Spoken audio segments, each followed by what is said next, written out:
السلام عليكم ورحمة الله وبركاته.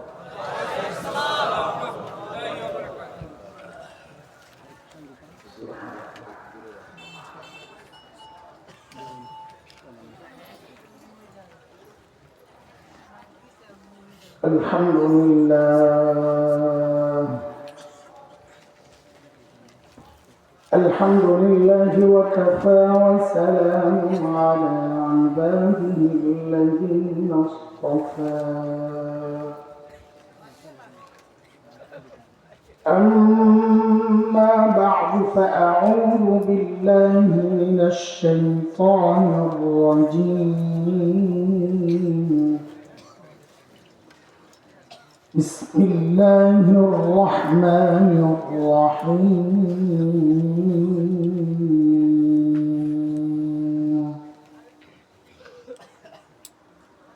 وقال الذين كفروا لا تسمعوا لهذا القرآن والغوا فيه لعلكم تغلبون.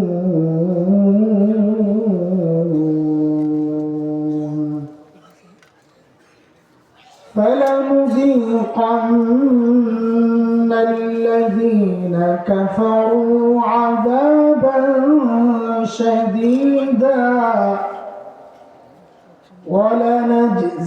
ولنجزينهم أسوأ الذي كانوا يعملون. ذلك جزاء أعداء الله النار لهم فيها دار الخلد جزاء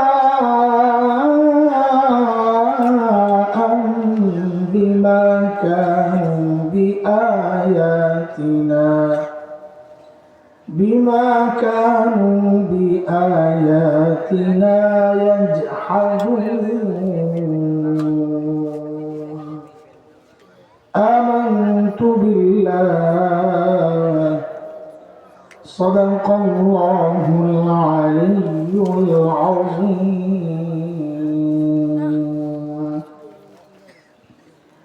coat Sholakia আজরাদি Hilful ফুজুর যুব সংঘের উদ্যোগে আয়োজিত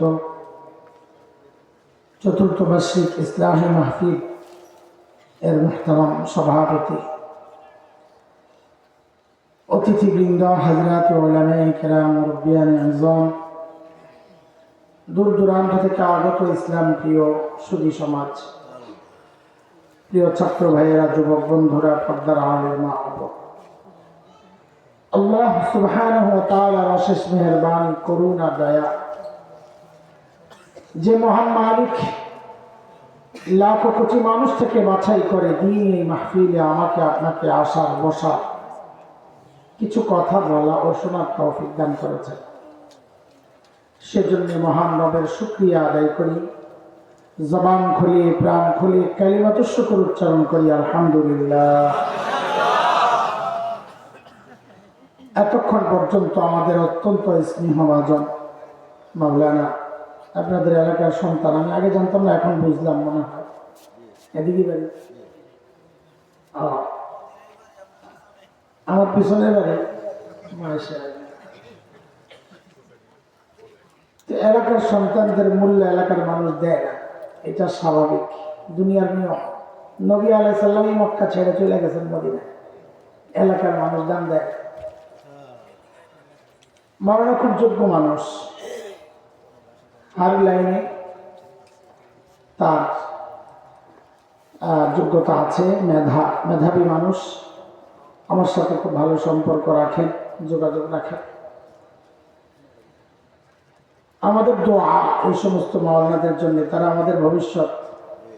আল্লাহ তাআলা তাদেরকে যোগ্য জায়গায়, যোগ্য নেতৃত্বে আল্লাহ তাদেরকে কবুল করেন। তিনি অত্যন্ত জরুরি একটা বিষয়ের কথা বলছিলেন,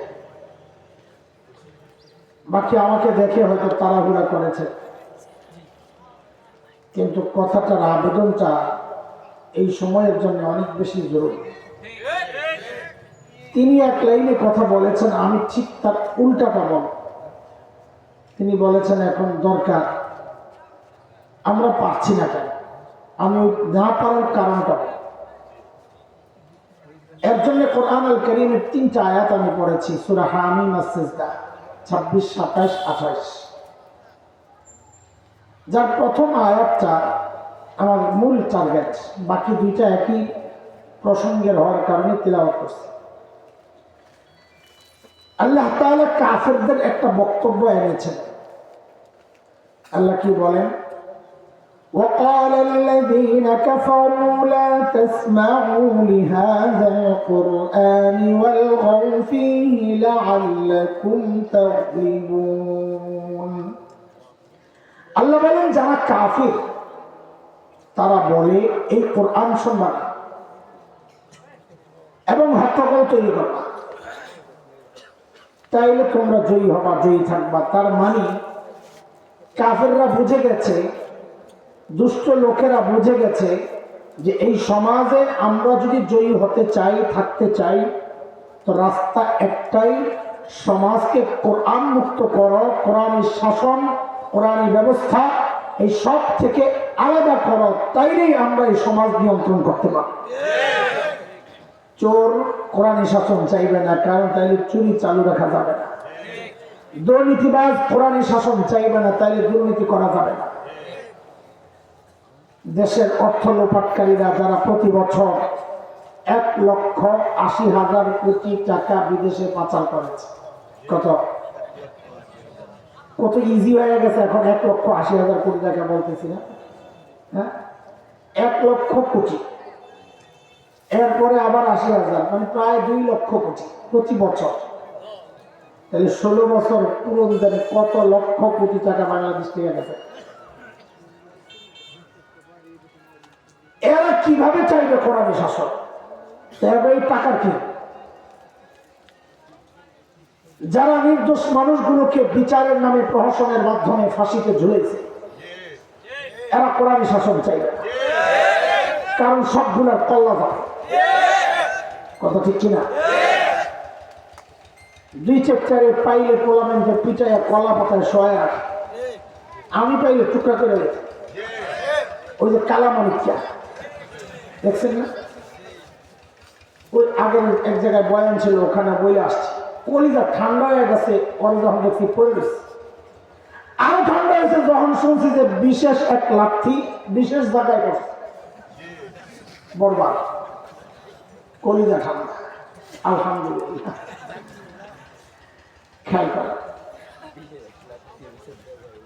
তাফসীর কুরতুবীর মধ্যে ইমাম কুরতুবী রাহমাতুল্লাহি আলাইহি, রাইসুল মুফাসসিরিন হযরত আব্দুল্লাহ ইবনে আব্বাস রাদিয়াল্লাহু আনহুমার একটা বর্ণনা এনেছেন যে এই আয়াতগুলো আল্লাহ মক্কার কাফেরদের সম্পর্কে নাযিল করেছেন। একটু মনোযোগ লাগবে আপনাদের আমার এই কথাগুলো বোঝার জন্য। আসেনি মনোযোগ? কত? 100 না 50? পুরা একদম। সুবহানাল্লাহ। আচ্ছা, কে কে ঘুমাইছেন একটু হাত উঠায় দেখান তো। আল্লাহু আকবার।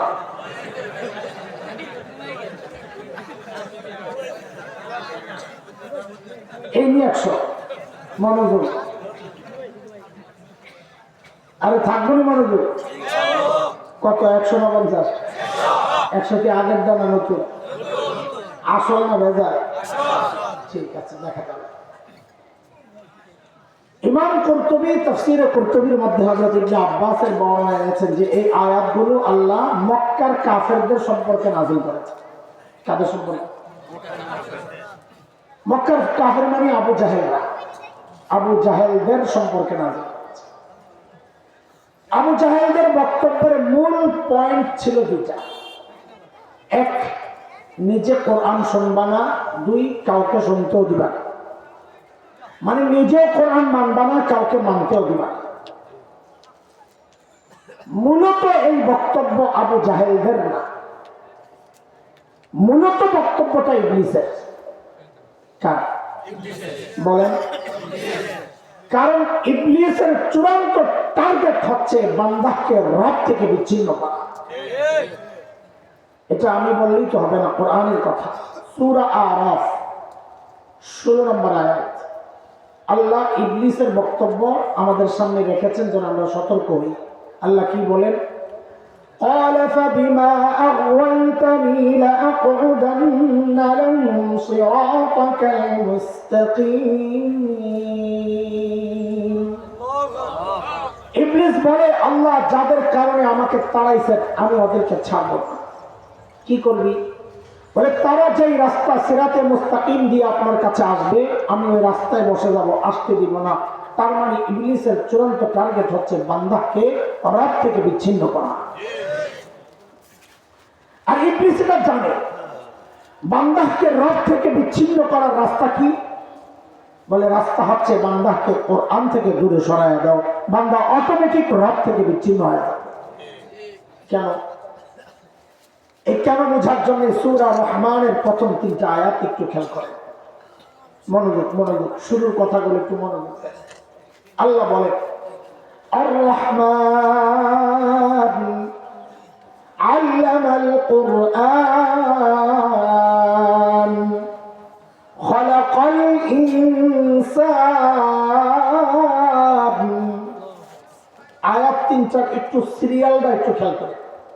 প্রথম আয়াত রহমান আল্লাহ, 2 আল্লামাল কোরআন যিনি কোরআন শিখালেন, 3 খালাকাল ইনসান যিনি মানুষ সৃষ্টি করলেন। আচ্ছা বলেন তো, দুনিয়ায় আমরা আগে আসছি না আগে কোরআন শিখছি? আরে কোরআন আপনি মারপাড়ি দিয়ে শিখাইছে। আমরা দুনিয়ায় আসছি, একটু বড় হয়েছি, মাদ্রাসায় গেছি, এরপর আমরা কোরআন শিখছি। তাহলে আগে সৃষ্টি আমার না আগে কোরআন শিক্ষা? তারপরে কোরআন শিক্ষা নাকি? আর বুঝছেন নি? অথচ কোরআনে আল্লাহ যে সিরিয়াল আনছেন, আল্লাহ বলেন আর রহমান আল্লামাল কোরআন, আমি কোরআন শিখাইছি, এরপরে বলতেছেন খালাকাল ইনসান, আমি মানুষ বানাইছি। তাহলে আমাদের বুঝ মতো সিরিয়াল আকপিস হয়েছে কিনা? আমি কি বুঝাইতে পারছি? প্যাস না লাগলে জবাব মজা লাগবে না। আমাদের বুঝ মতো হওয়ার কথা ছিল এমন, আর রহমান খালাকাল ইনসান আল্লামাহুল কোরআন। নাউযুবিল্লাহি মিন যালিক। আমাদের বুঝ মতো এমন হওয়া দরকার ছিল। আল্লামাল কোরআনের জায়গায় আমি আল্লামাহুল কোরআন বলছি। কেন? যদি আয়াতটা পড়ে যেত এমনই হইতো, ওই ইনসানের জমির লাগতো একটা। ওলামা একরাম 2 জন থাকলে বুঝবো মাঝখানে কি কইছে আপনারা টের পান নাই, ঠিক আছে খালাস বাদ দেন। আল্লাহ তাআলা কোরআন শিক্ষা আগে আনলেন, মানুষ সৃষ্টির ব্যাপার পরে কেন নিলেন? এর অনেক জবাব দিয়েছেন মুফাসসিররা। আমি এত জবাবের সময় তো নাই। কে মাথার বালিশ না কোল বালিশ? কি দিছে? হ্যাঁ কথা কয় না, খালি গুতাইতেছে। মাথার বালিশ দেয় নাকি? সরব। এত বড় পেটওয়ালা পিসাব বইছে মাথাতে, ওই প্লেটের মধ্যে লয়ে লয়ে খায়। তো মুড়িদি জিগায়, হুজুর ভাত আর 4টা দিবনি? তো পিসাব খায়, আমাদের কি জিজ্ঞাস, প্লেটের দিকে তাকায়া দেখে, লাগলে দেখে না, এত দেখে না কিছু। আমিও তো বালিশ দেখি না, কথা কয়ে সব। আল্লাহু আকবার, আল্লাহ। মুফাসসিররা ব্যাখ্যা দিয়েছেন অনেক, আমি 2টা ব্যাখ্যা আনতেছি বোঝানোর জন্য। একটা বোঝানোর জন্য আর একটা আলোচনাকে আগায় নেওয়ার জন্য। আল্লাহ তাআলা যেন বুঝাচ্ছেন, বান্দা আমি তোমাকেই মানুষ আগে বানাইছি, কোরআন পরেই শিখাইছি, কিন্তু মানুষ সৃষ্টির ব্যাপার পরে কেন নিলাম, কোরআন শিক্ষার ব্যাপার আগে কেন আনলাম, এই কথা তোমাকে জানানোর জন্য। এরে বান্দা, তুমি নিজের পরিচয় মানুষ তখনই দিতে পারবা যখন আগে কোরআন শিক্ষায় শিক্ষিত হবা, নাইলে তুমি দেখতে মানুষ, আসলে মানুষ না। এটা বোঝার জন্য একটা উদাহরণ বুঝা। তাসলিমা নাসরিনের নাম মনে আছে? খুব মহব্বতের। জি বলে শয়তান পাইয়ে দিলাম বলে মায়ের আল্লাহ আমরা দেশি কাছে তো আমাদের বাড়ির কাছে নামদারি নিবেন আচ্ছা আমি বলছি ময়মনসিং বলছি ওটা আরো কাছে ওই নামদারি ময়মনসিং করছে ওটা ময়মনসিং হইল তো কাছে ময়মনসিং এর দূর আছে নাম আমাদের দূরে ঠেলিস না আপন ওই বলি তার বইয়ের মধ্যে লিখেছে আমার পেট এটা আমার ইচ্ছা আমি যেখান থেকে খুশি সেখান থেকে পেটের মধ্যে বাচ্চা নেব কার কি বলার আছে নাউজুবিল্লাহ কইলেই নেই আমি তো কই আলহামদুলিল্লাহ কেন কারণ ওর বক্তব্যের কারণে আল্লাহ কোরআনের সিরিয়াল বুঝেছি ওই যে কইছে যে আমার পেট আমি যেখান থেকে খুশি সেখান থেকে বাচ্চা নিব আমি তো ঠিকই কইছস আল্লাহ তো এই জন্যই আগে কোরআনী শিক্ষা আছে যে তুমি কোরআনী শিক্ষায় শিক্ষিত হইলে তুমি মানুষ নাইলে তুমি দেখতে মানুষ আসলে মানুষ না তাসলিমার কথা আল্লাহটাই ঠিক এই জন্য আমি খুশি যেখান থেকে খুশি সেখান থেকে পেটের মধ্যে বাচ্চা নিব কেন আমি তো কোরআনী শিক্ষায় শিক্ষিত না এই জন্য আমি দেখতে মানুষ আসলে মানুষ না কেন যেখান থেকে খুশি সেখান থেকে পেটের মধ্যে বাচ্চা নেওয়া এটা মানুষের চরিত্র না এটা কুত্তার চরিত্র বুঝাই দিচ্ছে আমি দেখতে মানুষ আসলে একটা সুল্লা করতি কি করতি সুল্লালা করতি কুত্তার তো চুল পায় না এটা সুল্লালা করতি এর এক ব্যাখ্যা দুই নম্বর ব্যাখ্যা আয়াতগুলোকে উপর থেকে নিচের দিকে সাজান উপরে রহমান মাঝখানে আল্লামাল কোরআন নিচে খালাকাল ইনসান উপরে রহমান মাঝখানে কোরআন নিচে ইনসান বলে উপরে রহমান উপরে মাঝখানে নিচে আবার বলেন উপরে মাঝখানে নিচে আল্লাহ যেন বুঝাচ্ছেন বান্দারে আমি রহমান উপরে তুমি মানুষ নিচে আমি রহমানের রহমত যদি তুমি মানুষ পর্যন্ত আনতে চাও দুনিয়ার কোন তন্ত্রে মন্ত্রে ইজমে কাজ হবে না রাস্তা একটাই রহমান আর বান্দার মাঝখান দিয়া কোরআনকে ঢুকায়া দাও বান্দার রহমান আর বান্দার মাঝখানে কোরআন ঢুকবে তো রহমানের সাথে বান্দার সম্পর্ক তৈরি হবে বান্দা কোরআন থেকে দূরে সরে যাবে অটোমেটিক বান্দা তার রহমান থেকে বিচ্ছিন্ন হয়ে যাবে এই খবর শয়তানের আছে না নাই আছে এই জন্য শয়তানের চূড়ান্ত টার্গেট হচ্ছে বান্দাকে কোরআন থেকে দূরে সরাই দেওয়া কিন্তু শয়তান বড় বাট্টা না সালাক আমার সাথে তো কথাবার্তা কর না সালাক সালাকটা বাট্টা যে সালাক যার মাথায় মগজ আছে সে তার রব চিহ্ন রব মানে কার কথা আল্লাহ বলে إن في خلق السماوات والأرض واختلاف الليل والنهار لآيات لأولي الألباب আল্লাহ বলেন যার মাথায় মগজ আছে সে তার স্রষ্টা ছিল আপনারা বলবেন যে বিজ্ঞানীরা আল্লাহ মানে না হয়তো মাথায় মগজ নাই আমি তো দিল সব ডিজিটাল গোবর মগজওয়ালার যদি মগজওয়ালার সৃষ্টিকর্তারে না ছিল তো কি এর মগজ এই বুঝছে গেছে শয়তান বলেন সালাকটা বাট্পা খালি বাট্পার না লাগে আরো কিছু আছে কি আছে ক একটা শুনতে চাইতেছি শব্দ একটা কেউ বলে না ভাইরাল শব্দ ওরে বাট্পার শয়তান কোন বাট্পার ওরে বাট্পার বাট্পারের বস বাট্পার কোনদিন মানুষকে এক পদ্ধতিতে ধোকা দেয় না জানেন তো ধরা পড়ে দেবে এক চোর গেছে বুড়ার বাড়িতে চুরি করতে বুড়ারা আগে না জানবো বাড়িতে কেন পাঠাইবে কারণ জুয়ান্ড বাড়িতে চোরারা চুরি করতে যায়, যেই বাড়িতে যায় জানালা দরজা চিপা দিয়ে আগে তো তালাশ করে ঘুমাইছে কিনা। যেই বাড়িতে জুয়ান পোলাপান আছে চোরে যখনই যায় যায় দেখে কোনো না কোনো আল্লাহর বান্দা আসমানের দিকে মনে দিয়ে শুয়ে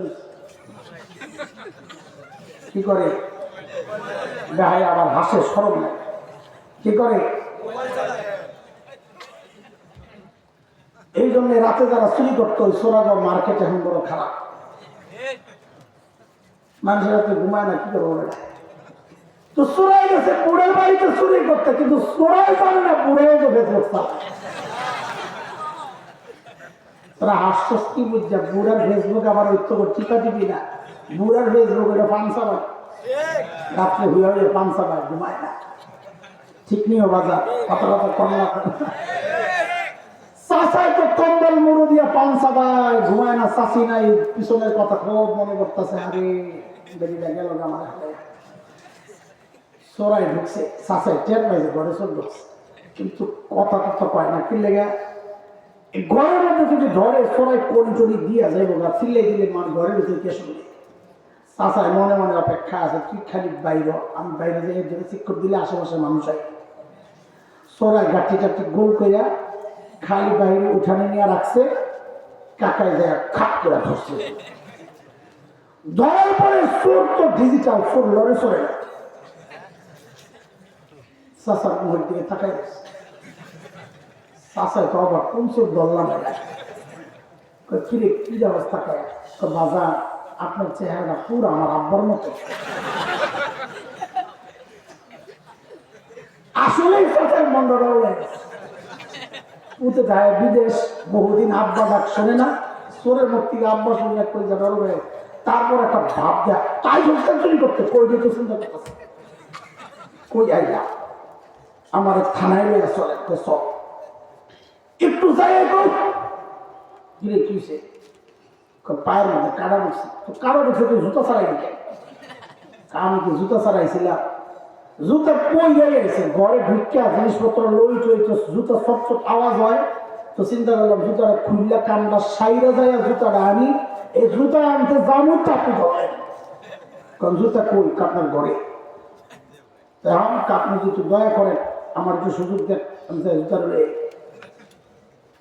কি আনছ কোলবালিশ সাবাস, যা আল্লাহ থেকে একটা সুন্দর তোষকের ব্যবস্থা করে। এই যৌতুক লবি, যৌতুক লবি, হ্যাঁ খবর দাম দোয়া করতে করতে আবার আমি কিস না। আল্লাহ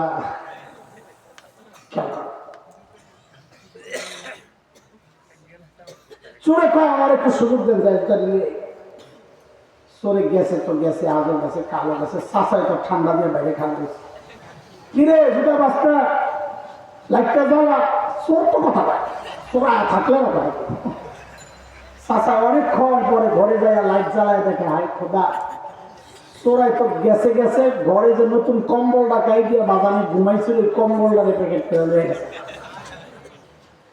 চাষাই কয় কি আবি তোর গাঠি তো রয়ে গেছে, ঠিকই চোরাও চিন্তা করছে যে চাচারে আব্বার মতন বললে ছেড়ে দেয়, সামনে যায় লাগে ডাইরেক্ট আব্বাই করে। আবার কদিন পরে আছে আবার চাচায় শুয়ে শুয়ে ফেসবুক চালা, মনে আছে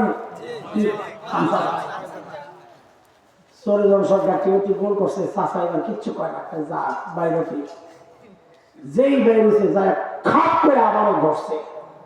চোরে এমন কিচ্ছু না করে উল্টা চাচারে টানে, কই না থানায় চলেন, চুরি করছিস তুই, আমি কেন যাবো, কই তো আমারে নিয়ে চলেন। আমার মতন বেইমান নিমো খারাপ ওইদিন মায়া করে ছেড়ে দিয়েছেন, ভিতরে যাইয়া বিদেশি কম্বলটা দেখে লোক সামলাইতে নেই, গেছি যা কম্বল লইয়া আমার মতন এমন বেইমানদের থামাইতেন। চাচা তুমি আমার আবার দোকান দিবা, না না লা হাওলা ওয়ালা কুওয়াতা ইল্লা বিল্লাহ, এই কেমন করুন না, তওবা তওবা। আবার একটু পরে কে কি শীত কনকনে ঠান্ডা দেয় না, তো শীতের দিন শীতের কাপড় ছাড়াইছিস, আমি কি শীতের কাপড় ছাড়াইছিলাম, একটা চাদর গায়ে দিয়ে আইছিলাম, তো চাদর কই তোর, ওই চাদর গায়ে দিয়ে গাঠি করতে ঝামেলা, খুললে রাখছিলাম আপনার ঘরের মধ্যে, মনে করছি গাঠটিটা একটা চাদরটা লইয়া আমার মধ্যে আপনি ধরলেন, তুমি আবার চাদর আনতে যাই আবার পালাই না, নাউজুবিল্লাহ আস্তাগফিরুল্লাহ, এই কাজ আমি জিন্দিগিতে করুন না। তো কি করা যায়, আপনার যদি একটু দয়া হয় আপনি যাই আপনি খান। তো চাচাকে লড়বি না, তুই খারাপ, আমি যাই। চাচাই গেছে ঘরে চাদর আনতে, আয়া দেখে সোরাও নাই, গাঠিও খেয়াল করেন। আপনাকে হাসানোর জন্য গল্প আমার বলার উদ্দেশ্য না। একটা সিস্টেম চোর, সে ধোকা দেওয়ার ক্ষেত্রে পদ্ধতি গ্রহণ করছে কয়টা? একবার নিজে গেছে, একবার সাসারি বানাইছে, ঠিক আছে না? ওই একই পদ্ধতি গ্রহণ করলে সাসাই ছাড়তো? সাসাই ধোকায় কেন বসছে? পদ্ধতি পাল্টাইছে। একটা সিস্টেম চোর যদি ধোকা দেওয়ার ক্ষেত্রে পদ্ধতি একটা গ্রহণ না করে, তা আপনি কিভাবে চিন্তা করেন সমস্ত বাটপারের গডফাদার, ওরে বাটপা ইবলিস আমাকে আপনাকে ধোকা দেওয়ার ক্ষেত্রে একই পদ্ধতি গ্রহণ করবে? এটা সম্ভব? এটা ইবলিস নিজেও বলে নাই, বরং ইবলিস কি বলে? সূরা আরাফ আয়াত 17 ইবলিস কয়, সুম্মা লাআতিয়ান্নাহুম মিন বাইনি আইদিহিম ওয়া মিন খালফিহিম ওয়া আন আইমানিহিম ওয়া আন শামাইলিহিম। আল্লাহ আপনার বান্দার সামনে দিয়া, পেছন দিয়া, ডান দিয়া, বাম দিয়া, চারদিক দিয়া ধোঁকা দেবে।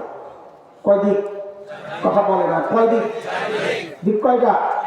কোন কোন মুফাসসির বলেন শয়তান ধোঁকা দেওয়ার ক্ষেত্রে কমপক্ষে 4টা পদ্ধতি গ্রহণ। কয়টা? কমপক্ষে কয়টা? বলেন কয়টা? এই 4 পদ্ধতি কেমন হইতে পারে আল্লাহ আবার 2 আয়াত পরে আমাদেরকে জানাইয়া দিচ্ছেন সূরা আরাফের 20-21 নম্বর আয়াত। আল্লাহ বলেন, খুব মনোযোগ, আমি আমার ভূমিকা সাজাই দিচ্ছি, তারপরে ইমামের কথায় যায় জোড়া লাগাবো ইনশাআল্লাহ। আল্লাহ বলেন, فوسوس لهما الشيطان ليبدي لهما ما وري عنهما من سوآتهما وقال ما نهاكما ربكما عن هذه الشجرة إلا أن تكونا ملكين أو تكونا من الخالدين وقاسمهما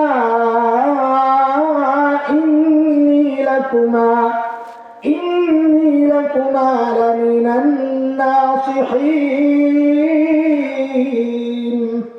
বলেন পদ্ধতি কয়টা?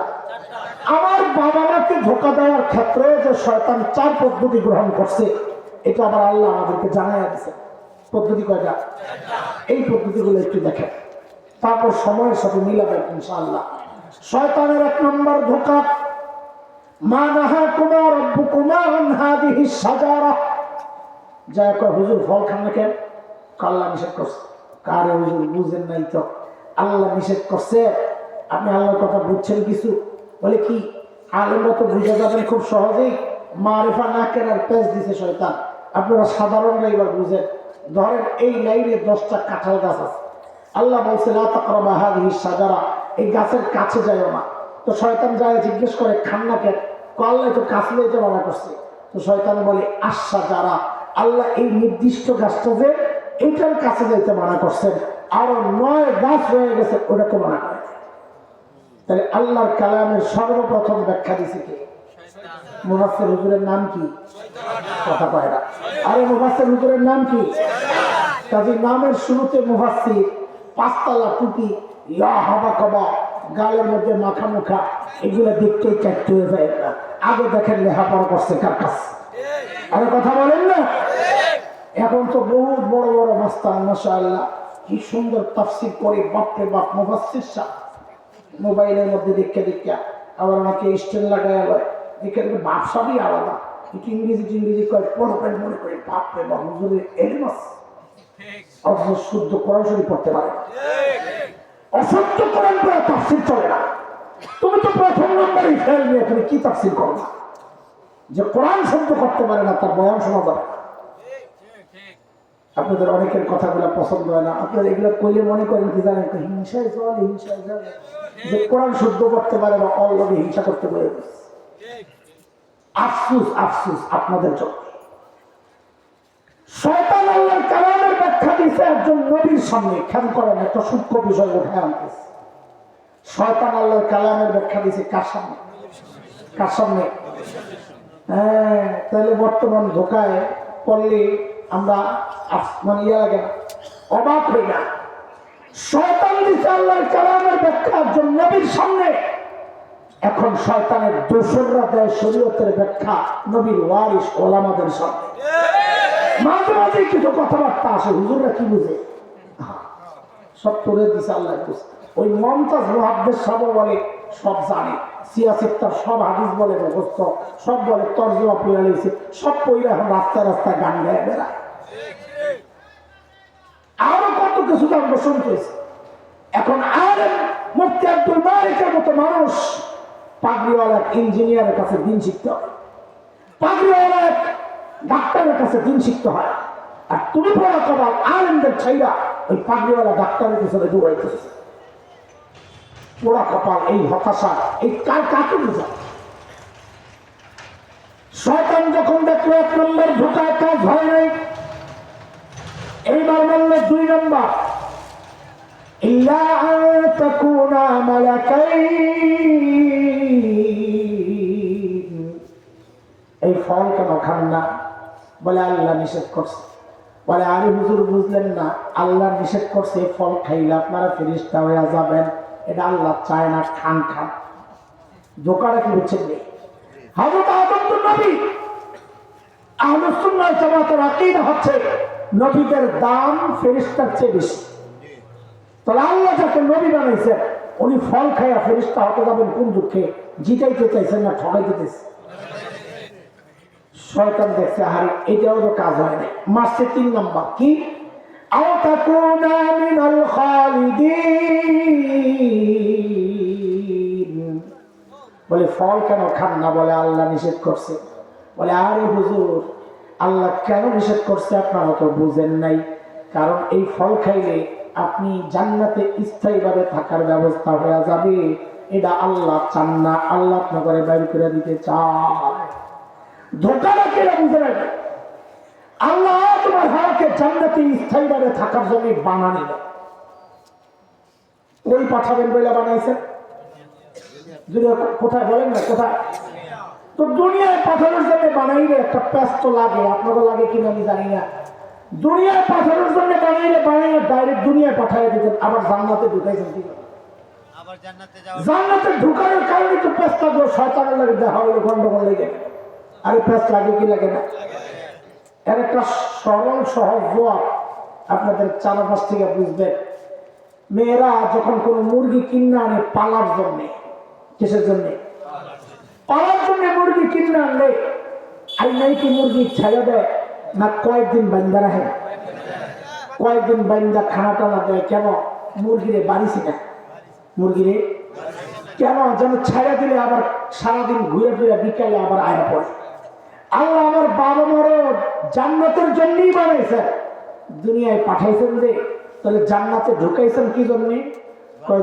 বাড়ি চিনাইছে কয়দিন, এরপরে ছেড়ে দিছে দুনিয়ায় ঘুরে ফিরে আবার বিকাল বেলা আয়া পড়ে। আরে বুঝে আসছেনি কথা? আচ্ছা এটা বাদ দেন, আরো একটা চমৎকার জবাব আছে। সূরা তাওবা 111 নম্বর আয়াত। আল্লাহ আমার আপনার কাছে জান্নাত বিক্রির প্রস্তাব করছেন, কিনতে রাজি? আল্লাহ জান্নাত বেচতে চান আমাদের কাছে, আপনারা কিনতে রাজি? কে কে রাজি দেখি তো? আল্লাহু আকবার।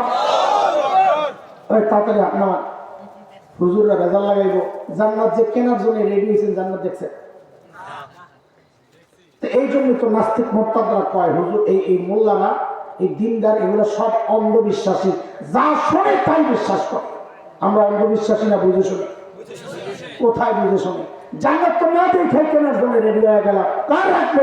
কথা বুঝে না, খালি বড় বড় করে। আপনাকে কিশোরগঞ্জে মেয়েদেরকে বিয়ে দিলে শ্বশুর বাড়ি দেখার জন্য মেয়ে নিজে যায় না, গার্জিয়ান যায়। আরে মেয়ে তো ভালো, আপনার এলাকার মাইয়ারা, আমগো এলাকার মাইয়া 2 রকম। এক মাইয়া মা বাবার বাধ্য সন্তান, এর সামনে যদি বিয়ে শাদীর আলাপ হয় ও লজ্জায় চলে যাবে আরেক ঘরে।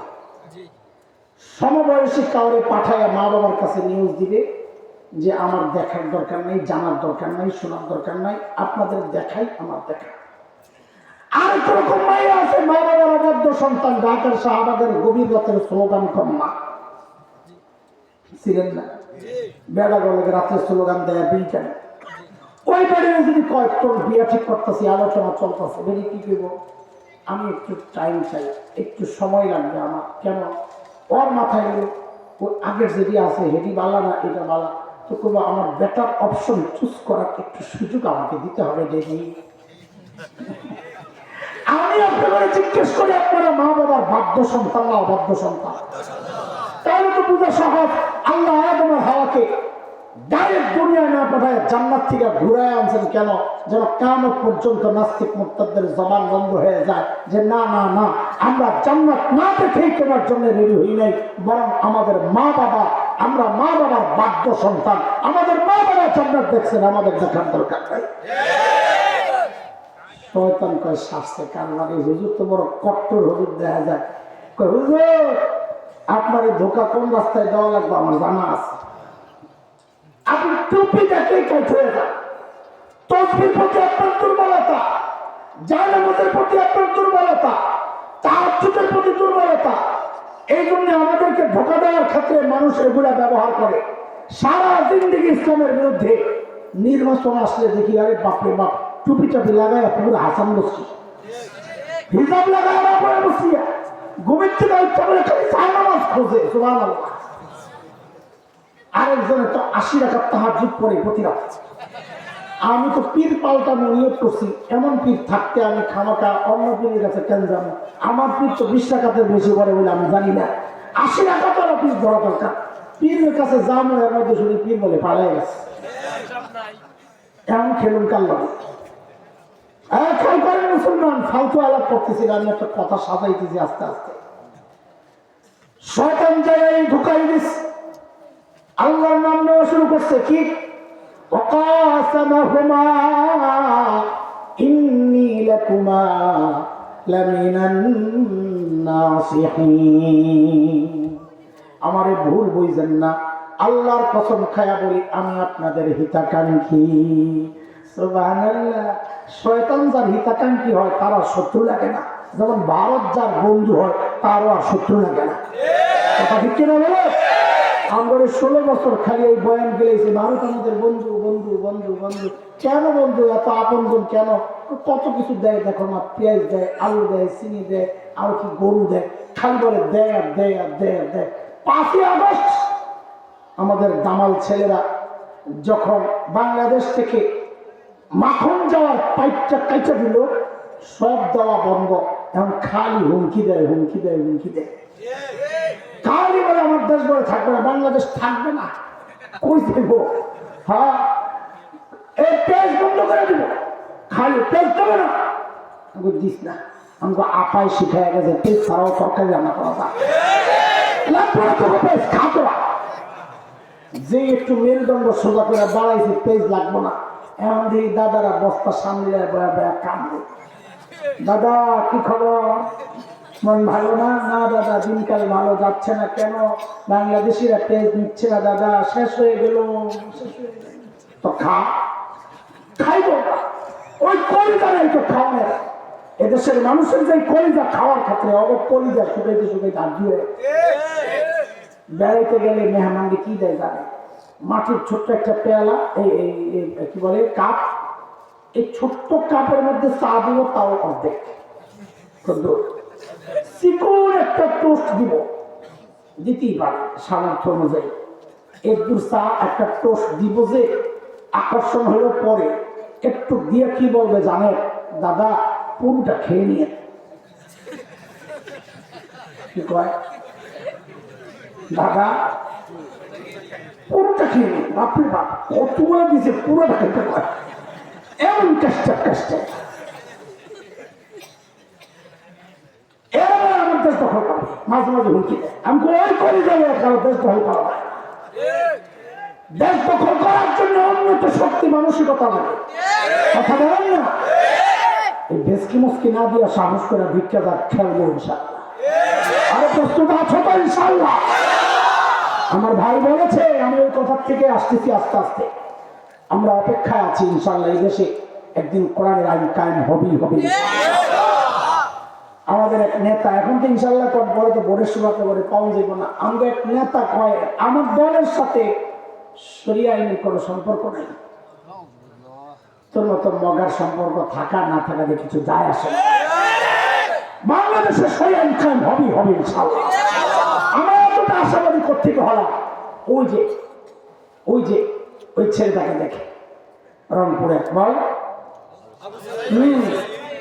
আবু সাঈদ, আমাদের চেতনা বড় আবু সাঈদের আন্দোলন, জুলাই আগস্টের আন্দোলন, এই বিপ্লব তো ইসলামী বিপ্লব ছিল না। আপনারা আশাবাদী কেন হন?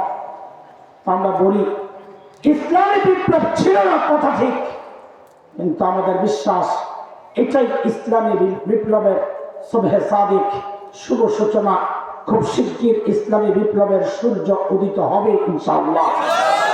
কেন?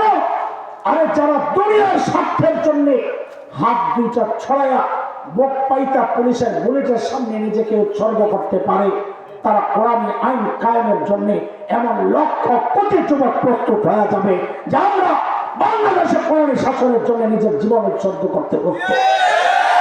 যুবক কথা বলা আছে কি নাই? আল্লাহর জমিনে আল্লাহর দিন কায়েমের জন্য যদি জীবন দিতে হয়, কে কে জীবন দিতে প্রস্তুত? হাত উঠাই আসতে হবে।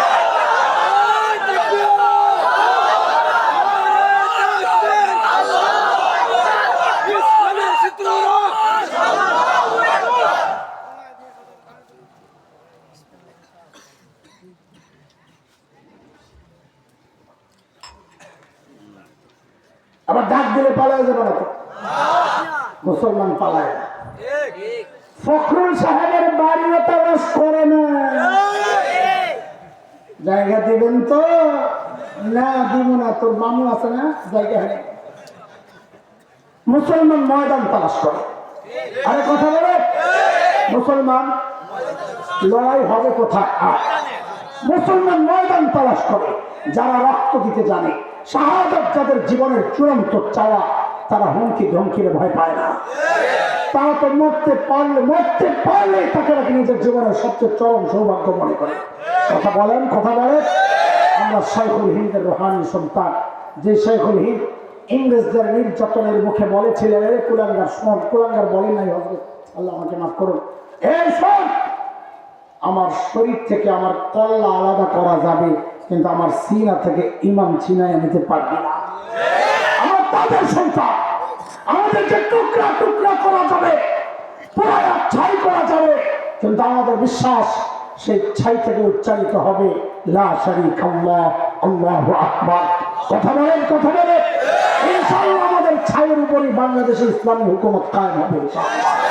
আপনাদের কাছে আমাদের চাওয়া, এই তন্ত্রপন্ত্রের পিছনে না দৌড়াইয়া কোরআনের কথা যারাই বলবে, যেই দলই আসুক, কোরআনের আওয়াজ নিয়ে সব মত ভুইলা ওই মানুষটার পেছনে একসাথে দাঁড়াইতে হবে ইনশাআল্লাহ। সময় আসছে কোরআনের পক্ষদের এক পক্ষ হয়ে যাওয়া। ওরা যদি দুনিয়ার স্বার্থের জন্য এক হইতে পারে, তা আমরা দ্বীনের জন্য, কোরআনের জন্য কেন এক হইতে পারবো না? পারবো না ইনশাআল্লাহ। আল্লাহ কবুল করেন। নাইলে কিন্তু সামনে ভবিষ্যতে আবার ওই বঙ্গোপসাগরে ঝাঁপ দেওয়া ছাড়া আমাদের কোনো পথ থাকবে না। আল্লাহ আমাদেরকে হেফাজত করেন ইনশাআল্লাহ। তার জরুরত হবে না ইনশাআল্লাহ।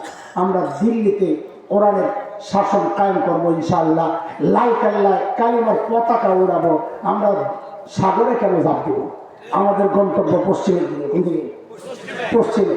আমরা এভাবে আস্তে আস্তে সিরিয়ায় যাবো ইনশাআল্লাহ।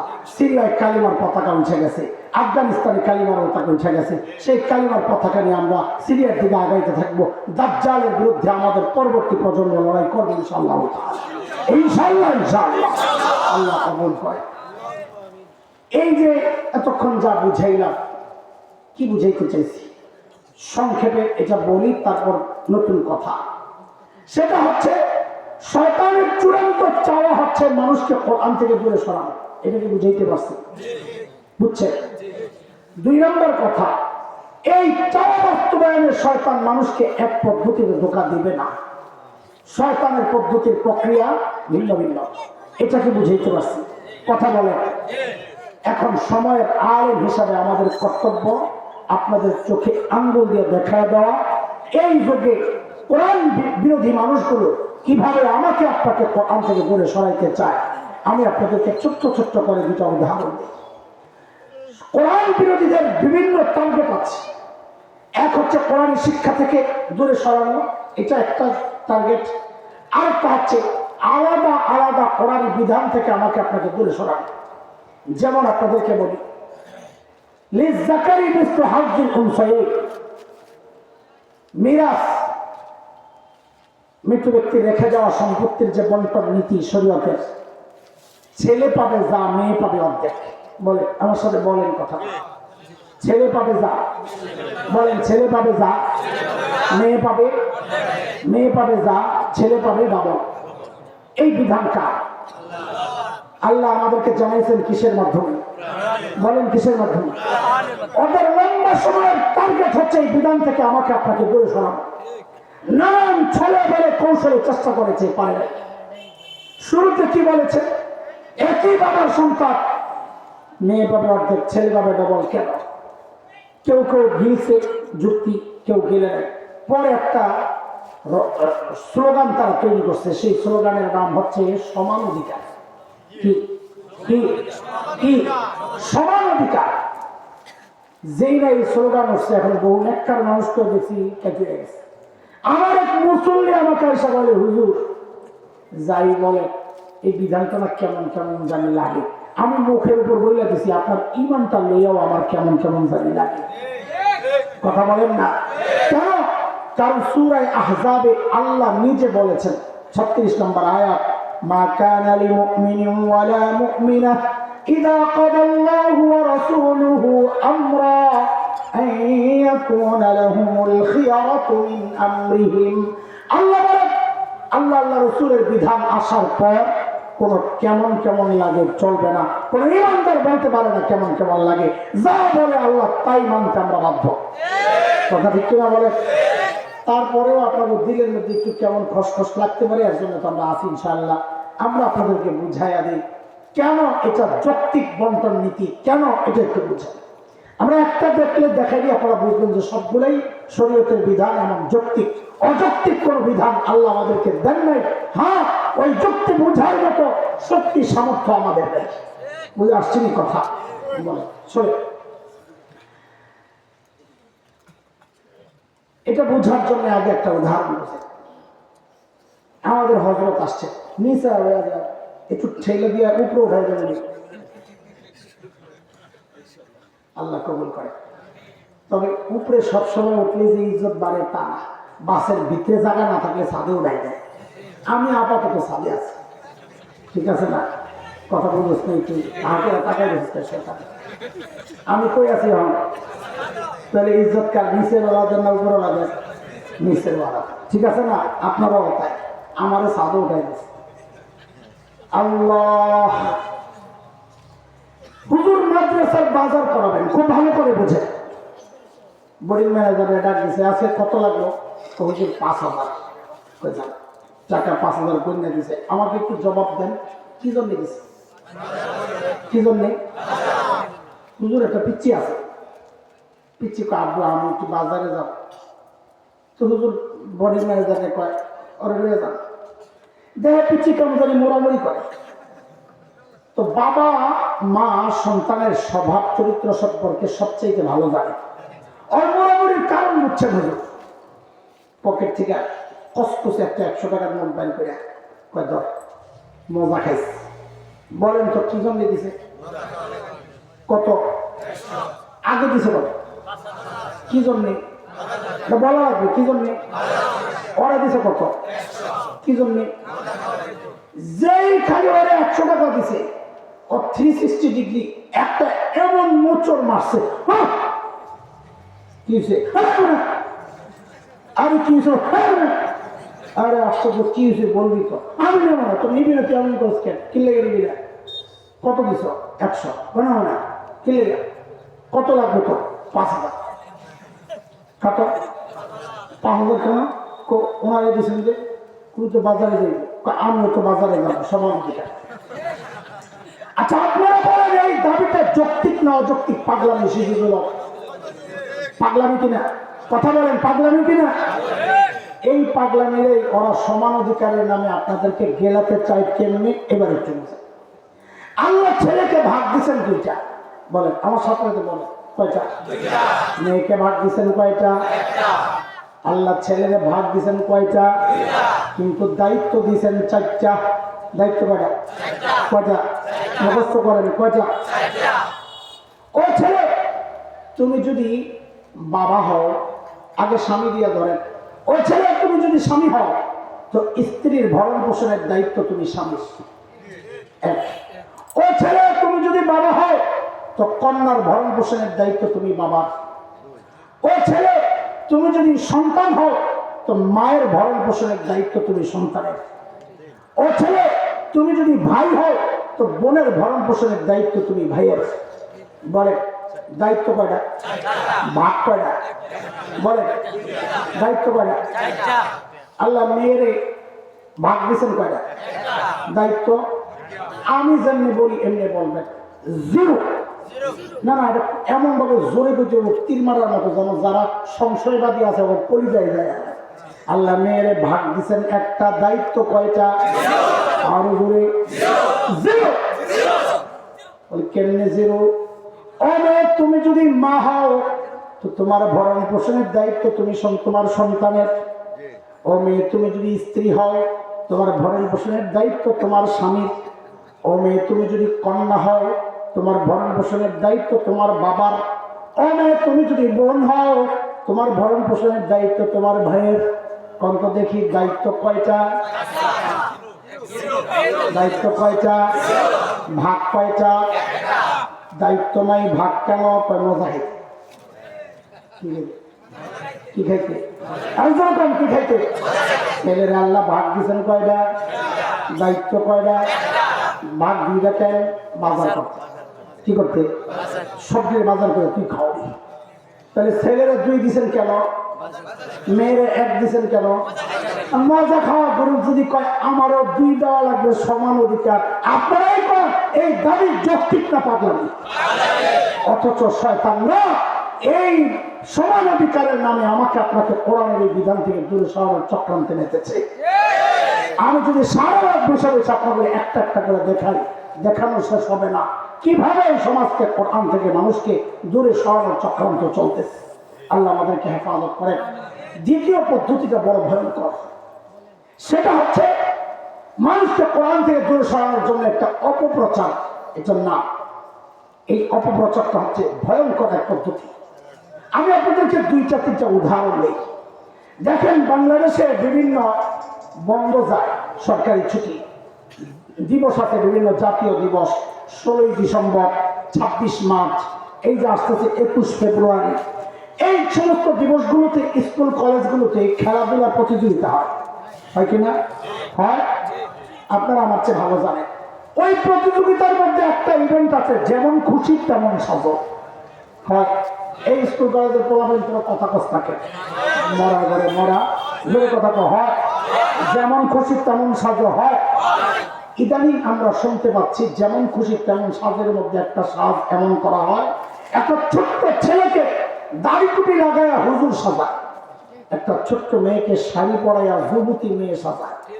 এরা কি করে? বিচারক অডিয়েন্সের সামনে যায় নাটক অভিনয় করে দেখায় কি ওই ছেলে হুজুরটা ওই যুবতী মেয়ে মানে পিচ্ছি বাচ্চাটা ওর শাড়ি ধরে টানাটানি করে বুঝায় এটা হচ্ছে 71-এর দৃশ্য। 71-এ এইভাবে এই দাড়িওয়ালা টুপিওয়ালা রাজাকারেরা আমার মা বোনের ইজ্জত হরণ করেছে। উদাহরণ নাম্বার 1।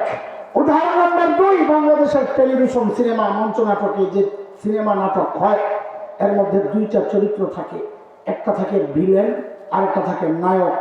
নায়ক চরিত্র সাজায় সমাজের সব ভালো কাজ দিয়ে তারা দিয়া করায়, আর ভিলেন যে তাকে সমাজের সব খারাপ কাজ করায়।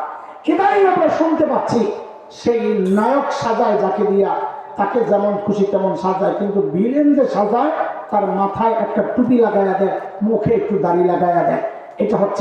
এটা হচ্ছে মানুষকে বোঝায় দাড়ি টুপিওয়ালারা হচ্ছে সমাজের নিকৃষ্ট শ্রেণী। উদাহরণ নাম্বার 3, 2013-র কথা আপনাদের ভুলে যাওয়ার কথা না। ঢাকার শাহবাগে গণজাগরণ মঞ্চ বসেছিল, মনে আছে? যুদ্ধাপরাধীদের বিচার ত্বরান্বিত করার দাবিতে। দেখেন, এর বিপক্ষেও না আমরা পক্ষেও না, বিপক্ষে না মানি পক্ষে না মানি, আমরা সব জুলুমের বিচার চাই, কিন্তু জুলুমের নামে বিচারের নামে প্রহসন এটা বরদাস্ত করা যায় না। আমরা দেখেছি যে মজলুম তাকে জালেম বানানো হয়েছে, আর যে জালেম তাকে মন্ত্রণালয় দেওয়া হয়েছে। কথা বলেন না আপনারা? দেখেন না আমাদের আপত্তির জায়গা ছিল এটা, যুদ্ধাপরাধীদের বিচার হবে, এটা নিয়ে আপত্তি করার কি আছে? জালেমের বিচার হবে। নবী অত যুদ্ধাপরাধীদেরকে ছাড়েন নাই। 15 জন মক্কা বিজয়ের সময় ঘোষণা দিছে, আব্দুল্লাহ ইবনে খাত্তাব, উরতুনা, কুরাইনা, সাররা, মাকিস ইবনে সুবানা, হুয়াইরিস ইবনে নাকিব, আব্দুল্লাহ ইবনে সাদ ইবনে আবি সারা, আব্দুল্লাহ ইবনে জুবাইরা, কাব ইবনে জুহাইর, হুবাইর ইবনে আসওয়াদ, হুবার ইবনে আসওয়াদ, হুমায়রা বিনত আবি ওয়াহাব আল-মাখজুমি, হিন্দা বিনতে উতবা, হিন্দা বিনতে উতবা, আর হচ্ছে ওই যে হযরত হামজাকে যে হত্যা করেছে সেই ওয়াহশী ইবনে হারব আর ইকরামা ইবনে আবি জাহেল, এই 15 জনের নাম ঘোষণা হয়েছে। যুদ্ধাপরাধীদের কোনো ছাড় নাই। আল্লাহ বলেছেন মালউনি আইনামা সুকিফু উখিযু ওয়া কুতিলু তাকতিলা, যেখানে পাওয়া যাবে ধৈর্যই হত্যা করতে হবে। কিন্তু আমরা দেখেছি রাজনৈতিক মতবাদ থেকে কারণে নির্দোষ মানুষগুলোকে যুদ্ধাপরাধী বানানো হয়েছে। নাহলে বাংলাদেশের কোনো পাগলা বিশ্বাস করে না কোরআনের পাখি হযরত আল্লাহ শেখ দিলওয়ার হোসেন সাঈদী রাহিমাহুল্লাহ ৭১ ধর্ষণ করেছেন। এটা বিশ্বাস করতে পারে শুধু ভারতের পাঁচাটা গোলাপরা। মানুষ ছাড়া কেউ বিশ্বাস করতে পারে। আমরা সেই সোনালী দিনের অপেক্ষায় আছি। এই বিচারের নামের প্রহসনের সাথে যারা যারা জড়িত ছিল আমরা দেখতে চাই এদেশের মানুষের কলিজার আত্মীয়টা প্রত্যেকটাকে প্রকাশ্যে ফাঁসিতে ঝোলানো। আর চান্তির আপনারা কথা বলেন, আমাদেরকে আল্লাহ ক্ষমতা আনলে প্রত্যেকটাকে ধরে প্রকাশ্যে ফাঁসি দেবো ইনশাআল্লাহ। আমরা দেখেছি সেই সময়ের সেই উত্তাল দিনগুলোর উত্তাপ। আমি যেহেতু শাহবাগের পাশে আমার বাড়ি, সেই দিনের উত্তাপ আমার শরীরে একটু বেশি লাগতো। একদিনের গল্প শোনাচ্ছি আপনাদের। সায়েন্স ল্যাব মোড়ে ঢাকায় কেউ গিয়ে থাকলে ওখানে লম্বা একটা ফুট ওভার ব্রিজ আছে, পায়ে হেঁটে রাস্তা পার হওয়ার ব্রিজ। একদিনের গল্প শোনাচ্ছি আপনাদের। দেখেন অনেক সময় অনেকে শোনা গল্প শোনায়, এদিকে বাড়াবাড়ি থাকে। আই উইটনেস, আমি কারো শোনা গল্প শোনাচ্ছি না আপনাদের, আমার সাথে হওয়া বিষয়টা আমি চাক্ষুষ সাক্ষী, সোজা কথা। একদিনের গল্প। উত্তর দিক থেকে দক্ষিণ দিকে আমার গন্তব্য ব্রিজের উপরে। দক্ষিণ দিক থেকে এক মা তার ছোট্ট বাচ্চাকে নিয়ে আমাকে ক্রস করবে। মা এবং বাচ্চার বেশভূষা, তাদের গেট আপ সেট আপ, তাদের সাজসজ্জা, তাদের পোশাক আশাক দেখে আমার বুঝতে কষ্ট হয় নাই তারা গণজাগরণ মঞ্চ থেকে এসেছে। এতে আমার আপত্তি থাকার কথা না। এটা তো মায়েরই দায়িত্ব একটা সন্তানের হৃদয়ে ইমানি চেতনা জাগ্রত করা, দেশপ্রেম জাগ্রত করা, এটা তো মায়েরই দায়িত্ব। মা হয়তো ওই কাজটা করেছেন, কিন্তু বিপত্তি বাঁধলো কোথায়? ওই মা যখন আমাকে ক্রস করবে, ক্রস করার সময় মা তার ছোট্ট বাচ্চাটাকে আমাকে দেখায় দেখায় শিখায় দিচ্ছে বলার জন্য, বলো বলো তুই রাজাকার, তুই রাজাকার, তুই রাজাকার। এরে দোস্ত, এই ছোট্ট বাচ্চাটা গণজাগরণ মঞ্চে গিয়ে জেনেছে রাজাকার এক দুষ্ট চরিত্রের নাম, রাজাকার সন্ত্রাসী লুটেরাদের নাম, রাজাকার ধর্ষকের নাম। কিন্তু ওই বাচ্চা জানতো না রাজাকার দেখতে কেমন, সেই বাংলাদেশের অদ্ভুত কোনো প্রাণী কিনা। হাট্টি মাটিন ঠিক, ওরা মাঠে পারে ডিম, ওদের খাড়া দুটো শিং, ডিমও পারে, শিংও আছে। এমন অদ্ভুত প্রাণী পাওয়া যায় শুধু বাংলাদেশের বইয়ের মধ্যে। এমন কোন প্রাণী কিনা রাজাকার বাচ্চারা জানতো না। মা তার বাচ্চাকে শিখায় দিচ্ছে রাজাকার চিনো না, রাজাকার মানে হচ্ছে এই দাড়িওয়ালা, রাজাকার মানে হচ্ছে এই টুপিওয়ালা। এর দোস্ত, এই বয়ান শোনানো হচ্ছে, এই বয়ানের ইতিহাস প্রায় 50 বছর। এই বয়ান আমাদেরকে জ্ঞানানো হচ্ছে রাজাকার মানে হচ্ছে এই দাড়িওয়ালা, রাজাকার মানে হচ্ছে এই টুপিওয়ালা। আমরা স্পষ্ট কথা জানাইতে চাই, 1971-এর মুক্তিযুদ্ধ কিন্তু দাড়ির বিরুদ্ধে হয় নাই। 71-এর মুক্তিযুদ্ধ টুপির বিরুদ্ধে হয় নাই। 71-এর মুক্তিযুদ্ধ ছিল জালেমের বিরুদ্ধে মজলুমের প্রতিরোধ। আমরা দেখেছি 71-এ যারা মুক্তিযুদ্ধ করেছেন, ইতিহাস করেছি, বহু মুক্তিযোদ্ধা অভিযানে বের হওয়ার সময় 2 রাকাত সালাতুল হাজত পড়ে তারপরে বের হতেন। আমরা জেনেছি এটা। তোমরা যেই ভাষণ নিয়ে গর্ব করো, রেসকোর্স ময়দানের সেই ভাষণ, সেদিন বলেছিলেন শেখ মুজিব, এবারে সংগ্রাম, মুক্তির সংগ্রাম, রক্ত যখন দিয়েছি আরো দেব, এদেশকে মুক্ত করে ছাড়বো ইনশাআল্লাহ। স্বাধীনতার আওয়াজ ওঠানো, সেই আওয়াজে ইনশাআল্লাহ বলা প্রমাণ করে স্বাধীনতা ইসলামের বিরুদ্ধে ছিল না, ওই মুক্তিযুদ্ধ ইসলামের বিরুদ্ধে ছিল না। আমরা দেখেছি, তোমরাও দেখো, এখন যে মুক্তিযুদ্ধ জাদুঘর আছে সেখানে আগারগাঁয়ে যায় দেখো, ইতিহাসের সাক্ষী হয়ে আছে, বহু রাজাকারের ছবি সাঁটানো আছে দেয়ালে। আমরা লক্ষ্য করেছি অধিকাংশ রাজাকারের মুখে দাড়ি নাই, মাথায় টুপি নাই, বরং উল্টাটা দেখেছি কয়েক বছর আগে এক সংগঠন মুক্তিযোদ্ধাদেরকে সম্মাননা ক্রেস্ট দিয়েছে। আমরা গর্বের সাথে লক্ষ্য করেছি অধিকাংশ মুক্তিযোদ্ধার মুখে দাড়ি, মাথায় টুপি। তাই আমাদের জিজ্ঞাসা, এরা কারা যারা মুক্তিযুদ্ধকে দাড়ির বিরুদ্ধে দাঁড় করাতে চায়, যারা মুক্তিযুদ্ধকে টুপির বিরুদ্ধে দাঁড় করাতে চায়? আমাদের স্পষ্ট অবস্থান, এরা আর কেউ না, এরা হচ্ছে নব্য আবু জাহেল। ওই যুগের আবু জাহেলরা ডাইরেক্ট বলতো, লা তাসমাউ লিহাযাল কুরআন ওয়ালগাউ ফি, কোরআন শুনবা না, কাউকে শুনতে দিবা না। এই যুগের আবু জাহেলরা ডাইরেক্ট বলতে পারে না, ঘুরায় পেঁচায়া অপপ্রচারের মাধ্যমে এমন একটা নষ্ট প্রজন্ম তৈরি করতে চায় যারা দাড়ির প্রতি ঘৃণা লালন করবে, টুপির প্রতি ঘৃণা লালন করবে। আস্তে আস্তে এই দাড়িওয়ালা থেকে, টুপিওয়ালা থেকে বিচ্ছিন্ন হয়ে যাবে। এক জ্বলন্ত প্রমাণ হচ্ছে আমাদের বন্ধুবর, আমাদের প্রিয় ভাই আল্লামা মামুনুল হককে, যিনি নিজের স্ত্রী নিয়ে একটু নির্বিলি সময় কাটাতে গিয়েছিলেন। এই কুত্তা মিডিয়াগুলো, ভারতের 5টা গোলামেরা কত নিকৃষ্ট জঘন্যভাবে আমার ভাইকে জাতির সামনে উপস্থাপন করেছে। কেন? ওই গোড়া একটাই, উদ্দেশ্য একটাই, জাতিকে আইনের প্রতি, জাতির দিলের মধ্যে ঘৃণা তৈরি করা। কেন? যেন এই জাতি আলেম থেকে বিচ্ছিন্ন হয়ে যায়। আলেম থেকে বিচ্ছিন্ন হইলে কোরআন থেকে বিচ্ছিন্ন হবে, কোরআন থেকে বিচ্ছিন্ন হইলে মালিক থেকে বিচ্ছিন্ন হবে। এটা হচ্ছে ওদের টার্গেট, ওদের উদ্দেশ্যে আমাদের স্পষ্ট পয়গাম। এলে কুরআনদাররা শুনে রাখ, বাংলাদেশে ইসলাম কচুরি পানার মতো ভাইসা আসে নাই। মাধ্যমে বাংলাদেশ থেকে ইসলাম নিশ্চিহ্ন করবা, এটা এত সোজা না। এই দেশের ইসলামের গোড়ায় হযরত হাফিজজির চোখের পানি পড়েছে। এই দেশের ইসলামের গোড়ায় আল্লামা আহমদ শফীর ঘাম ঝরেছে। এই দেশের ইসলামের গোড়ায় আমাদের বুজুর্গদের চোখের পানি ঝরেছে, আজও ঝরছে। এই দেশ থেকে ইসলাম নিশ্চিহ্ন করা এত সোজা না। বরং শুনে রাখ, ৭১ দেশ মুক্তির জন্য একবার মুক্তিযুদ্ধ হয়েছে। দেশ রক্ষা, ইমান রক্ষা, কোরআন শিক্ষা রক্ষা। যদি আরেকটি যুদ্ধের প্রয়োজন হয়, আবার যুদ্ধ হবে ইনশাআল্লাহ।